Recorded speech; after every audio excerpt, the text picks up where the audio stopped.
Çok iyi bir şey oldu. Milletimizi çağırdık. Çoğu geldiler, verdiler kan merkezimize, Kızılay'ımıza. Geçen senede de geldiler aynısını. Biz memnunuz, sağ olsunlar.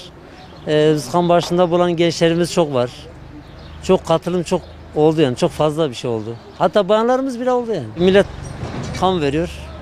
Yani devletine kan bağışını yapıyor yani Kızılay'a. Biz kendisine teşekkür ediyoruz. Bizim halkımızın isteği üzerine getirdik bunları. Yani halkımız dediler ki biz merkeze gitmiyoruz. Bizim nüfusumuz kalabalıktır. Kendilerini buraya davet ediyoruz. Sağ olsun onlar da bizi kırmadılar, geldiler. Biz de kendilerine teşekkür ederiz.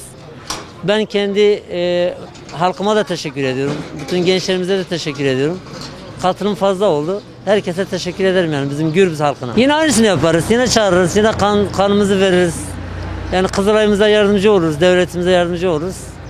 Hastalarımıza şifa vermeye çalışıyoruz yani. O yüzden çekinmiyoruz. Tekrardan çağırıp gelseler tekrardan çağıracağız yani. Kızılay kan bağışında bulunan bütün vatandaşlarımıza, köylülerimize, ekiplerimize, herkese teşekkür ediyoruz.